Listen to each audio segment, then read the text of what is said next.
Tá bom, hein? Na gravação? Eles marcam muitas coisas aqui, não é? Queridos, boa noite. É uma alegria, né, poder retornar a esta casa.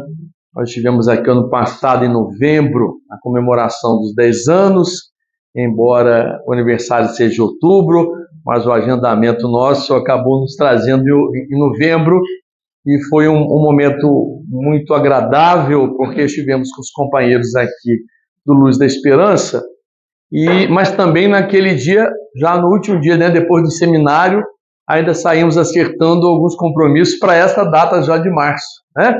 E aí acertamos com o próprio Luz da Esperança, Vicente de Paulo, Casa do Caminho, lá no Lar de Maria, o Encontro de Trabalhadores, o Suave Caminho Rio das Ostras, que foi ontem à noite.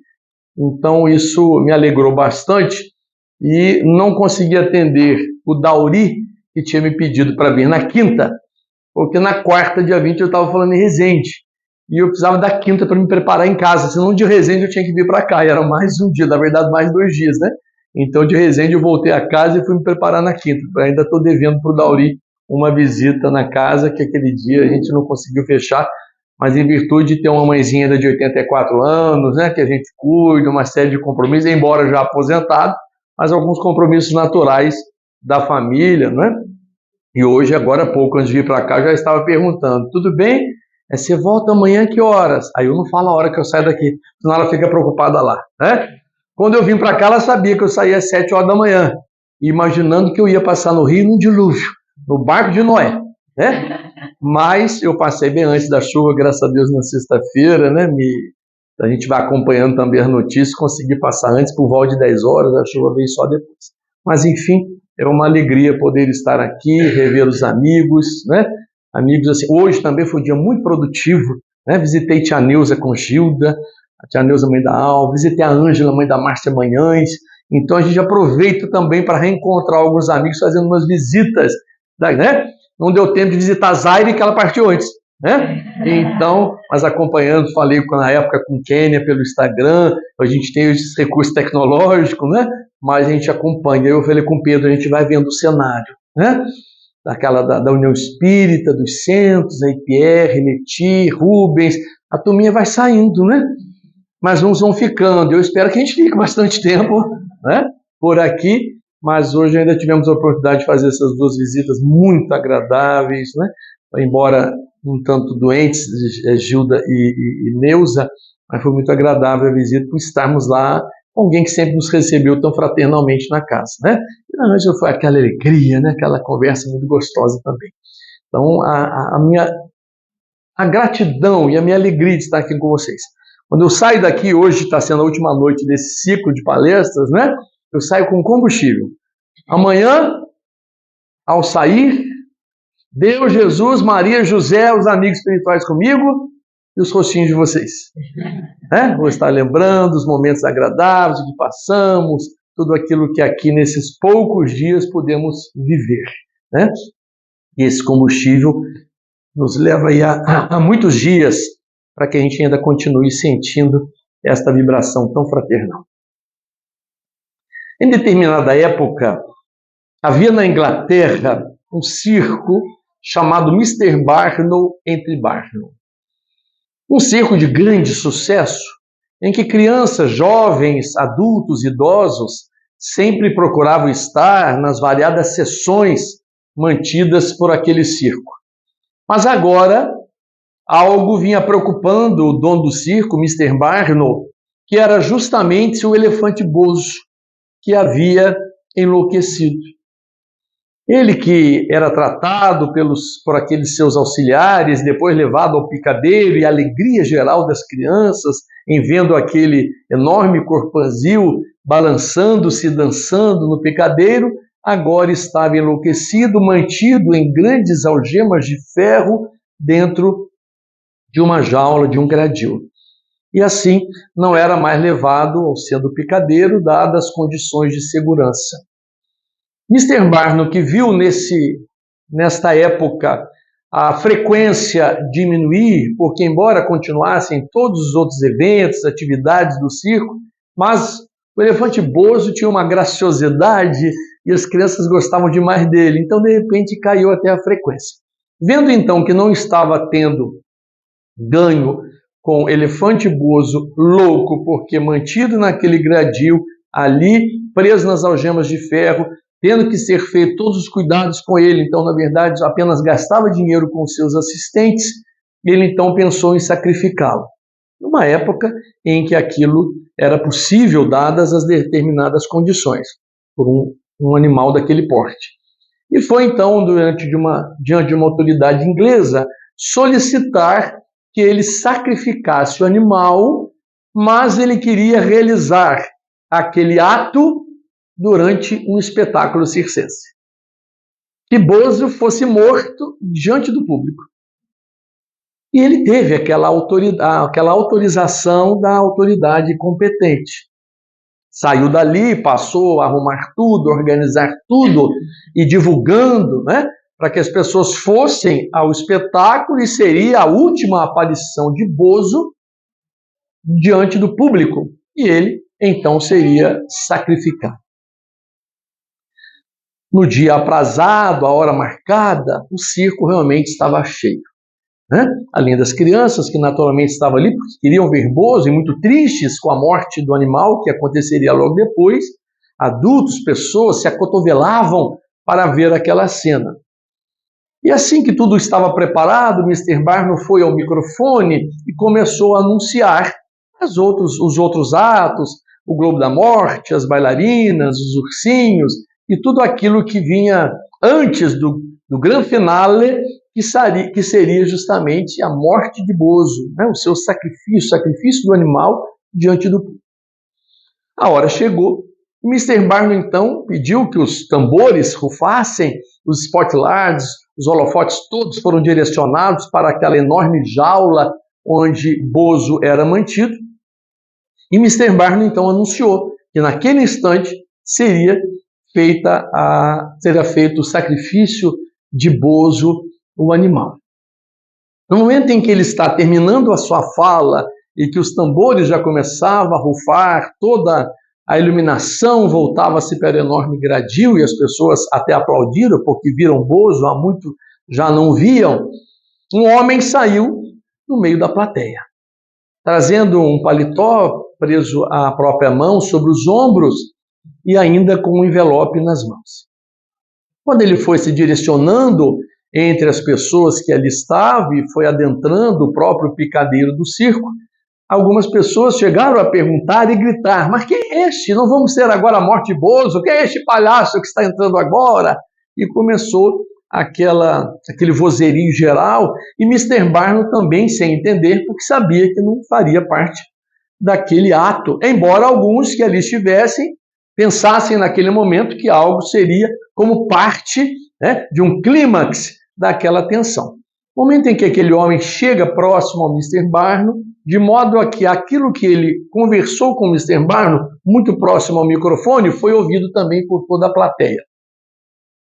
E o Mr. Barnum lhe pergunta: mas quem é o senhor? O que o senhor está fazendo aqui? Nós estamos no meio, né, de uma cena e é o grande finale, as pessoas pagaram para isso, nós tivemos tudo e agora é esse momento, o senhor não pode atrapalhar.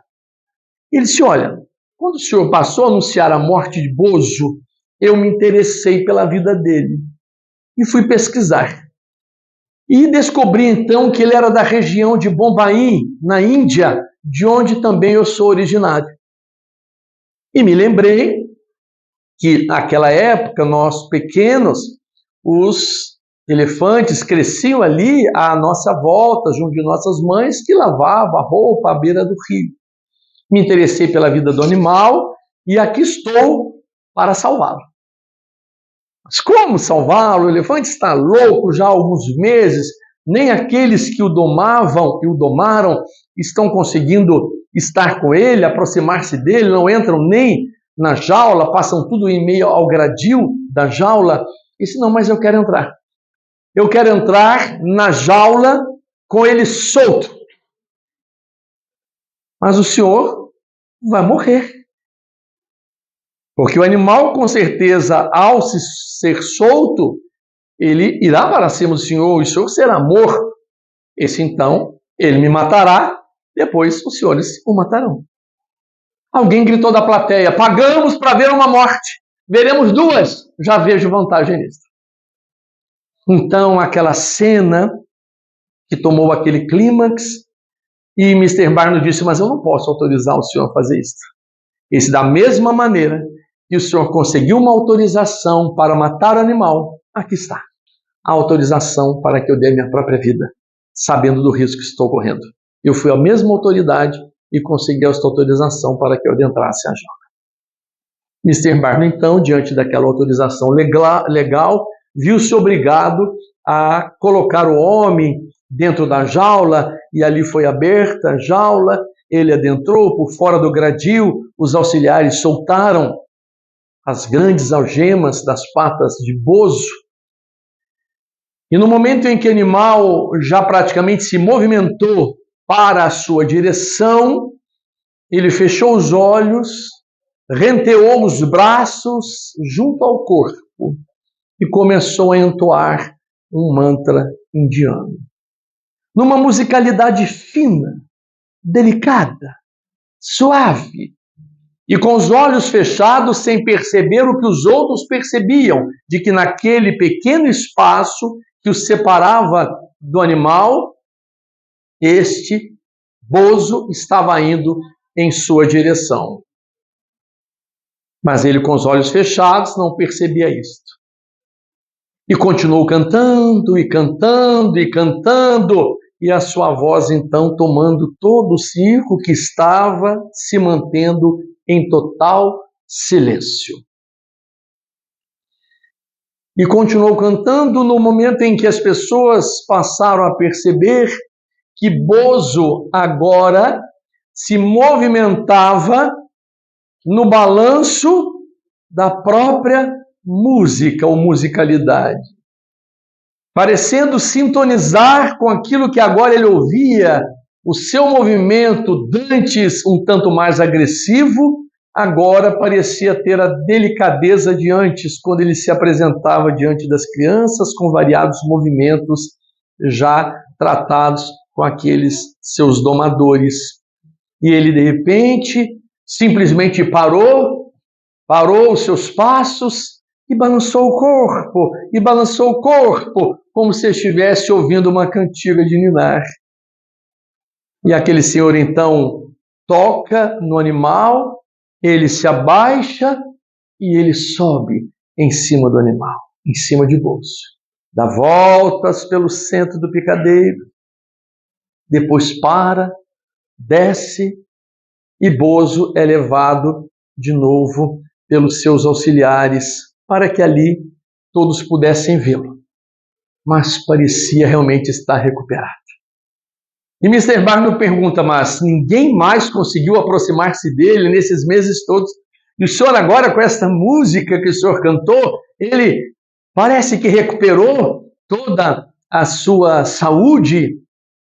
E ele disse: pois é, eu disse ao senhor que ele era da região de Bombaim, na Índia, e lá as nossas mães cantavam para que nós dormíssemos, mas os elefantes cresciam ali ouvindo tudo isso. O que eu fiz é simplesmente novamente tocá-lo pela memória, cantando aquelas mesmas canções, este mantra indiano, e ele foi recuperado diante de uma relembrança, mediante a saudade que tinha do seu local de origem, porque trazido de lá para a Inglaterra e sendo domado no idioma inglês, ele foi se distanciando da sua própria história. Mas quem é o senhor? Perguntou Mr. Barnum. E ele disse: Rudyard Kipling, autor do poema If, Prêmio Nobel em 1907. Dentro deste texto, uns simples versos, alguns apenas. Se tu és capaz de sustentar o ânimo quando todos já o perderam. Se tu és capaz de manter a tua dignidade quando todos já se esqueceram dela. Se tu és capaz de continuar ajudando alguém mesmo quando todos te decepcionam. Se tu és capaz de continuar a investir mesmo quando não haja mais nenhuma esperança. Se tu és capaz de dar a tua vida em favor de outra vida, se tu és capaz de tentar mais uma vez após 1000 tentativas fracassadas, meu filho, tu és um homem, tu és um ser humano. O capítulo é o capítulo 24. Não coloqueis a candeia debaixo do alqueire. Os itens 17, 18 e 19, que vêm depois de coragem da fé, carregar a cruz. Quem quiser salvar sua vida, perdê-la-á. Perdê-la-á. Carregar sua cruz. Vejamos que o verbo não diz arrastar a sua cruz, empurrar a sua cruz, atacar a sua cruz, agredir a sua cruz. Carregar. Carregar. E na expressão do Evangelho do Cristo, em que os evangelistas traduzem as palavras do Cristo e daquilo que nós temos atendido dos próprios conceitos, das bem-aventuranças, é carregar com mansuetude, pacificidade, com pureza de coração. Não é simplesmente carregar a cruz, porque alguns não carregam, arrastam. E aí, já cheguei a ouvir, alguns já devem ter dito, já devem ter ouvido também, se não foram os que disseram, ou não fui eu que disse, carrego a minha cruz, mas fico ela no túmulo. Quando nós estamos cuidando de alguém e vamos levando este alguém considerado por nós como uma cruz e fincar no túmulo, no momento que morrer, pronto, terminei a minha responsabilidade. Então, carregar, e o texto diz, carregar sua cruz. Embora com a possibilidade de termos o relacionamento fraternal uns com os outros, e devemos amar a Deus sobre todas as coisas, amar ao próximo como a si mesmo, mas há um processo individual, que é nosso. Então, quando se diz, cada um tem a sua cruz, isso é uma verdade. Algumas vezes a cruz que carregamos está tendo um processo coletivo. Diante da situação, da circunstância, da problemática, dos desafios, e aí não envolvem só um ou só a gente, envolve outros. Mas mesmo assim, quando envolve outras pessoas naquela situação considerada como uma cruz que está sendo carregada, ainda assim cada um tem o seu papel. E nós não podemos nos comparar uns aos outros porque nós somos diferentes. Então esse carregar sua cruz é carregada por alguns com compreensão, aceitação, renúncia, bom desempenho, e alguns só por Deus. Só Jesus na causa. Ninguém merece. Vamos em frente. No fim tudo dá certo. Deus é Pai. Então aqueles que carregam a cruz, mas soltam algumas expressões orais, mas que vêm carregadas sim de sentimentos, emoções e sensações, que traduzem o que vai por dentro. Então o convite de Jesus ao carregar a sua cruz, por isso usamos a expressão ou o verbo do arrastar, porque alguns simplesmente vão arrastando, porque não entendem o próprio processo da dor, da aflição, daquela situação circunstancial, dificultosa, faz parte. Aí temos que lembrar a palestra de sexta-feira, que foi online, faz parte do processo de crescimento da alma. Por isso estamos aqui, vivos, jamais morreremos, mas há um processo gradativo ascensional. O certo é que em momentos outros no passado, talvez não tenhamos carregado muito bem a cruz. Nós realmente as arrastamos ou jogamos fora. Quero saber. E alguns tentam fazer isso hoje e ainda fazem. Para mim, já deu. Estou fora. Cansei. Não é para essa vida. Deixa para a próxima. E já tem gente deixando para as próximas. Eu já ouvi gente que não fala assim para a próxima, já fala, dá para as próximas. E notadamente diante do enfrentamento daquela situação. Estou notando, viu, Joselino, ponto aqui. Eu sei que você estava trabalhando. Eu sei. Então, aqui, tem um banquinho aqui. Tem que agradar, Estou hospedado na casa dela, Então, este carregar a cruz, ou suportar a cruz, ou aguentar a cruz sobre os ombros, está justamente ligado a esta nossa força ou vitalidade moral. Nós sabemos que temos as nossas fragilidades. Como se costuma dizer, ninguém é forte o tempo todo. E algumas vezes em que nos sentimos, talvez Ruth consiga me explicar melhor do que eu vou falar aqui agora, pelo conhecimento que tem na área, mas talvez por nós estarmos sendo muito fortes, é que em algum momento parece que nós vamos fraquejar, mas porque a gente esteve forte o tempo todo. Em alguns momentos parece que traz uma certa descompensação, né? Parece que eu estou fraco agora, mas porque enfrentou, passou.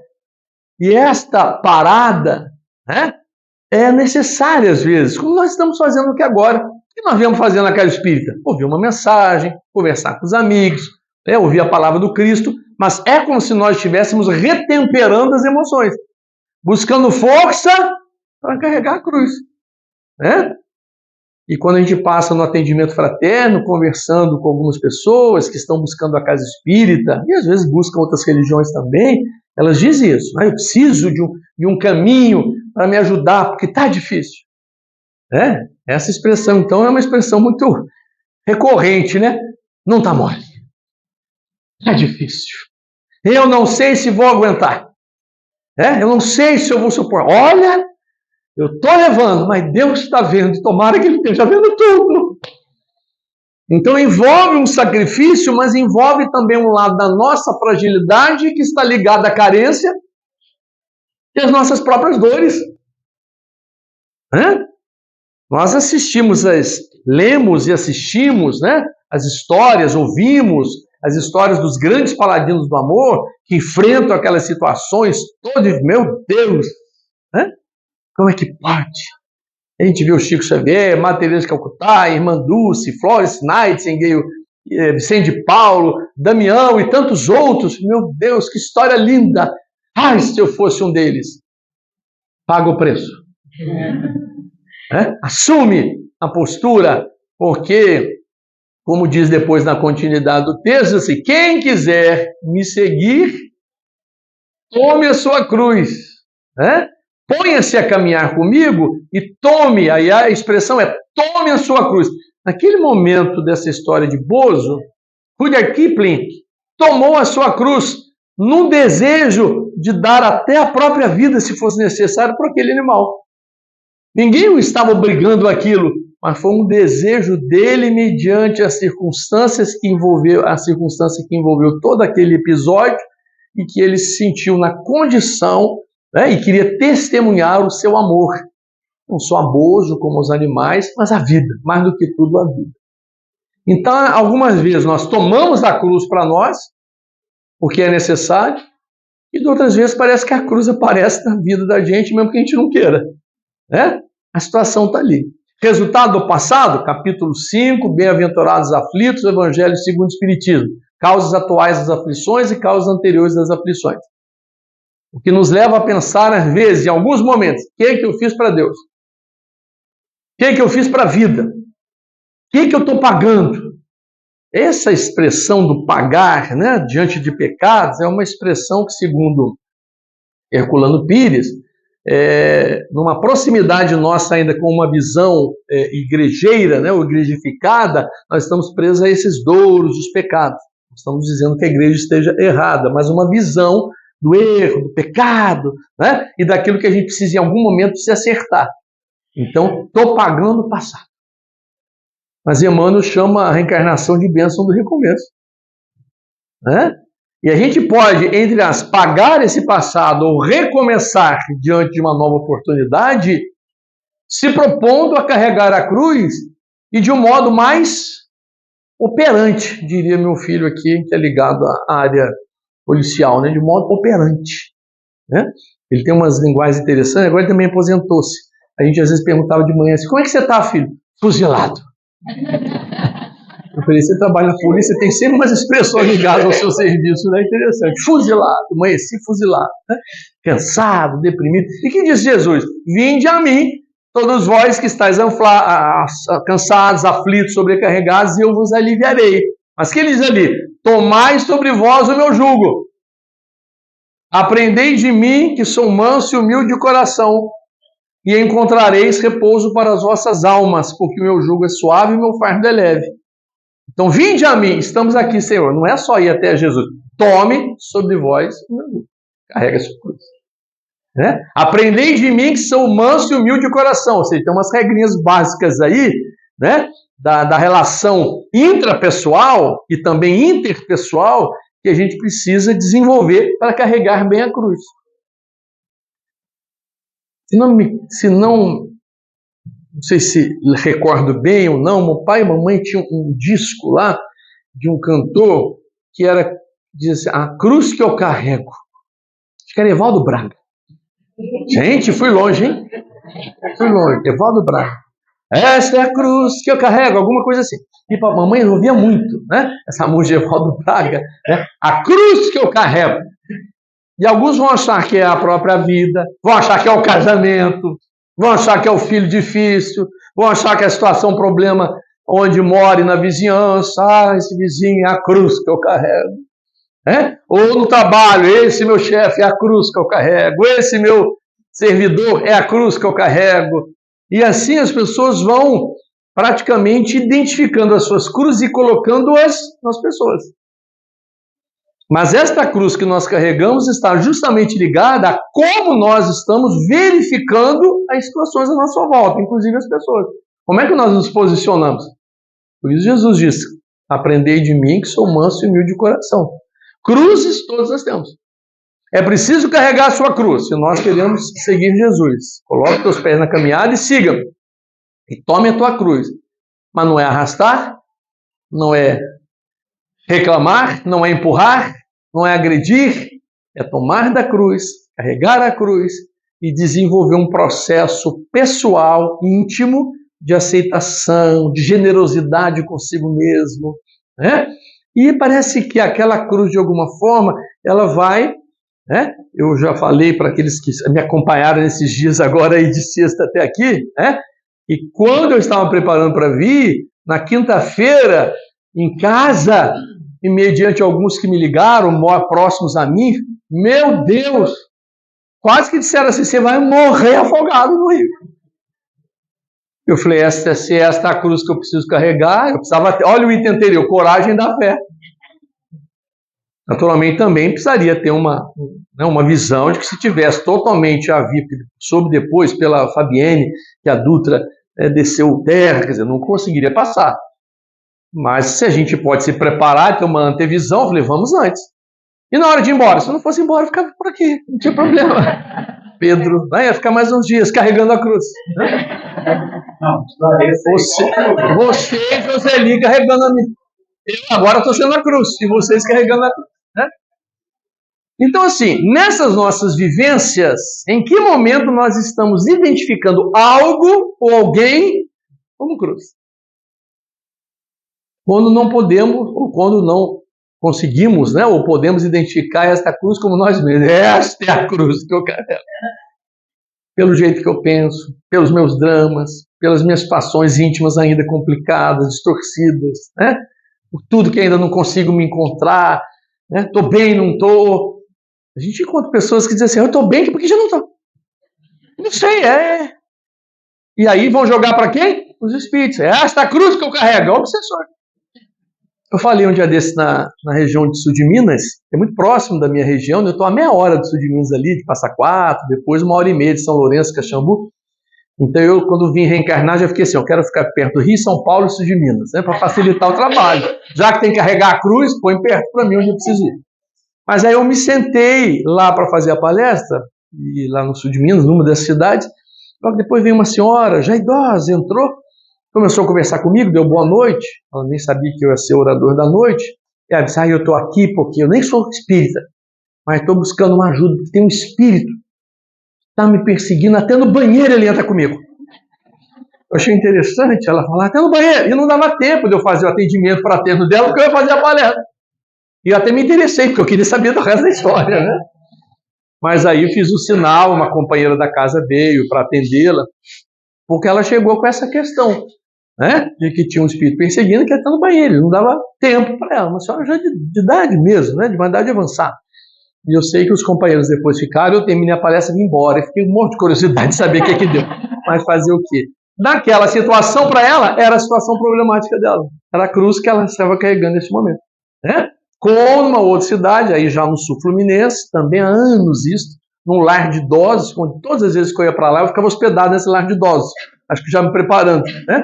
Tinha umas dependências lá para os oradores, mas a gente ficava, depois visitava os idosos durante o dia. E uma senhora, todas as vezes que eu ia lá, ela falava assim, o senhor sabe que eu tenho um obsessor? Eu falei, é mesmo? Faz 28 anos. Eu abro os olhos de manhã, ele já está na ponta da cama. Ele anda comigo atrás de mim o dia inteiro. Quando eu vou me deitar, ele sente de novo na beira. Eu falei, meu Deus, mas por quê? Não, foi meu noivo e eu terminei com ele. Eu não quis mais, então ele disse que enfim. Aí depois conversei com alguns companheiros da casa, se realmente existia aquilo, eles estavam atendendo aquela senhora de João, já atendemos. E ele falou numa reunião mediúnica, eu já me libertei, é ela que não dá sossego. Ela fica me chamando. Então agora não sou eu a cruz dela, ela que é a minha cruz, eu não consigo desligar. Toda hora ela me chama quando eu estou aqui. É? Então vejamos que a nossa mente, a nossa emoção, a sintonia, o campo vibracional, nós podemos estar atraindo coisas das quais nós queremos nos desligar. Então, quanto mais se fala de determinada cruz, é igual aquela situação, quanto mais eu rezo, mais a assombração aparece. Não é mesmo? Então, quanto mais eu lembro, quanto mais eu fico vibrando aqui, essas coisas vão se tornando mais difíceis. Então, Jesus fala, carregar a sua cruz, mas temos que lembrar lá de tomar o meu jugo sobre vós e com mansuetude e pacificidade. Então, não basta arrastar a cruz, né? Nem tentar levar realmente aí de peito aberto. Vamos dentro das nossas condições, com as nossas possibilidades, buscando essa serenidade interior, buscando ajuda quando necessário, e aí ajuda na casa espírita, ajuda também profissional. Por isso nós estamos aqui, para nos ajudarmos uns aos outros. Aí sim, somos ajudados a carregar a nossa cruz. O outro não toma a cruz que é nossa para ele, mas ele nos ajuda. Quantos momentos em casa, né? Mamãe me ajuda a carregar a cruz. Né? Ela fala assim, hoje eu não faço mais nada. Nem a comida consigo fazer. Eu falei, mas almoça comigo, troca ideias. Sou eu que faço almoço, mas eu troco ideias, a gente conversa, né? Me ensina algumas coisas das suas receitas. Isso é ajudar a carregar a minha cruz. Se eu sou a sua cruz agora, né? Eu falei, não. Né? Mas eu também já fui a sua. Aí a gente faz uma brincadeira, né? Porque ela fala que agora eu sou o pai dela. Você agora é meu pai. Toma o banho agora? Eu falo, aí também é a senhora que sabe. Né? Enfim, em que momento nós estamos nos aprisionando na ideia de cruz como peso, sofrimento, privação, tem que carregar, tem que suportar, vamos adiante, né? Inclusive dentro do campo, inclusive matrimonial, né? A gente chega, não, tem que aguentar, senão na próxima volta junto. Então suporta agora, vive agora para se ver livre depois. E a ideia, Pedro e José, eles se olharam, ele não sei porquê. Então, assim, em que momento nós entendemos pelo Espiritismo que a gente tem que suportar? Inclusive, cadê o livro dos Espíritos? Está aqui? Olha só, 940. Eu não sei todas não, mas algumas a gente guarda, né? De cabeça. Olha aqui a 940, que não é a apologia da separação, naturalmente. Mas pergunta de Kardec aos Espíritos. Não constitui igualmente fonte de dissabores, tanto mais amargos, quanto envenenam toda a existência, a falta de simpatia entre seres destinados a viver juntos? Amaríssimos ou amargos, com efeito. Essa, porém, é uma das infelicidades de que sois, as mais das vezes, a causa principal. Em primeiro lugar, o erro das vossas leis.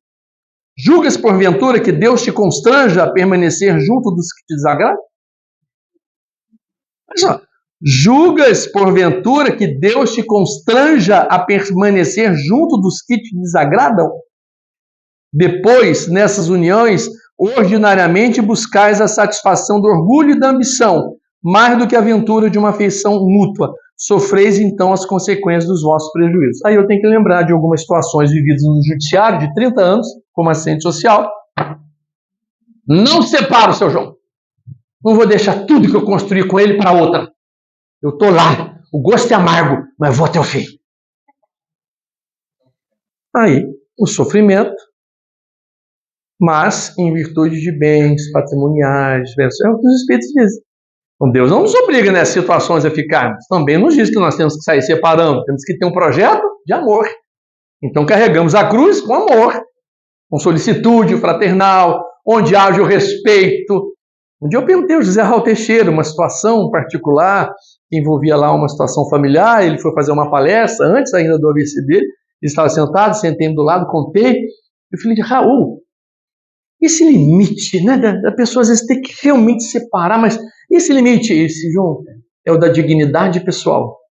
Quando atinge a dignidade pessoal, Deus nos deixa livres para tomarmos a decisão que precisa ser tomada.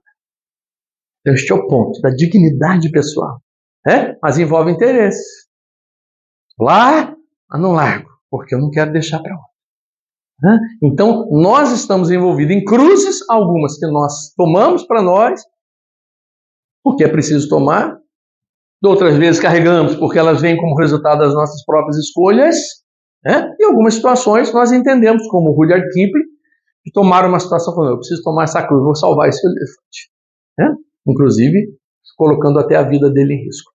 E aí a continuidade do subitem diz, carregar a sua cruz, deixa eu ver o horário, senão eu vou até meia-noite, Aí vai ser uma cruz para vocês, Eu vou sair logo cedo.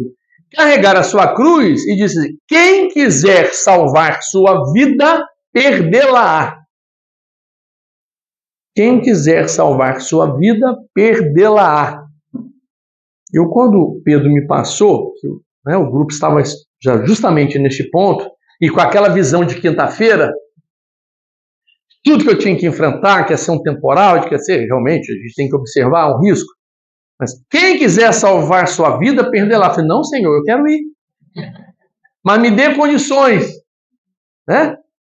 E aí, vou repetir o que alguns já sabem, porque eu falei, acho que lá, logo no início, para alguns lá, acho que foi no dia do Lar de Maria.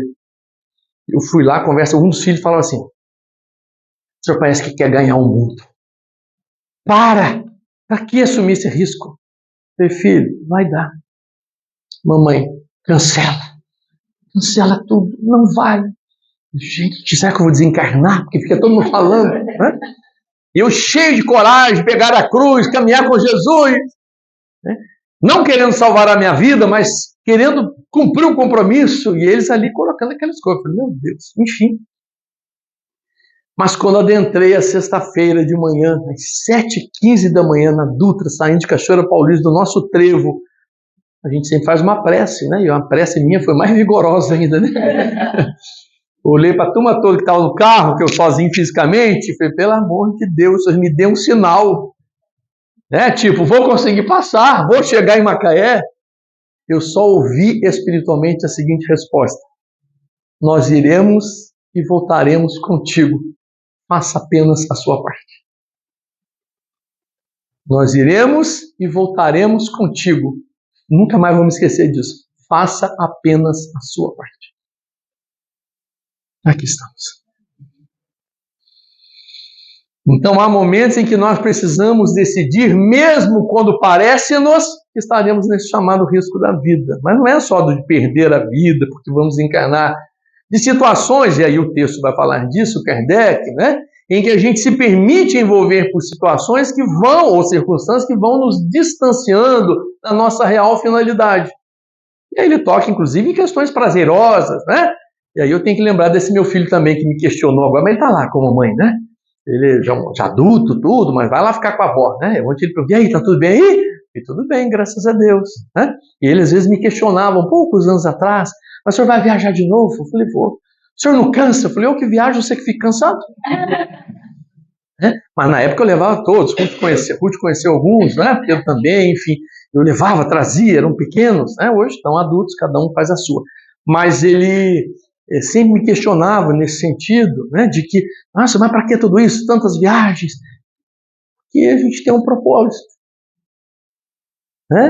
E Deus nos coloca, mas o senhor não vai aproveitar a vida? Eu falei, pois eu estou aproveitando. Fiz amigos, reencontro amigos, fiz novos amigos. Hoje vou fazer novos amigos, naturalmente, vai ter um chazinho depois, né? É só um chazinho, é só um chazinho.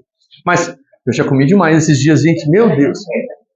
Depois vai para o YouTube, isso o pessoal vai falar, né? Ainda bem que eu emagreci.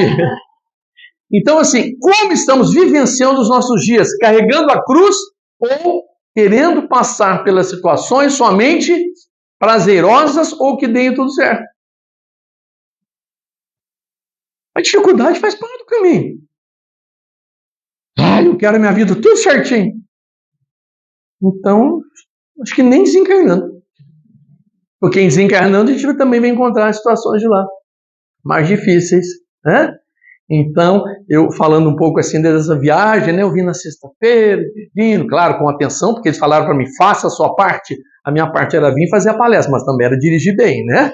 Dirigir, prestar atenção, caminhão, rodovia. Eu conheço muito bem o caminho, graças a Deus, esses anos todos, mas é manter uma direção e, ao mesmo tempo, o pensamento elevado, né? Coloquei umas músicas bem gostosas, né?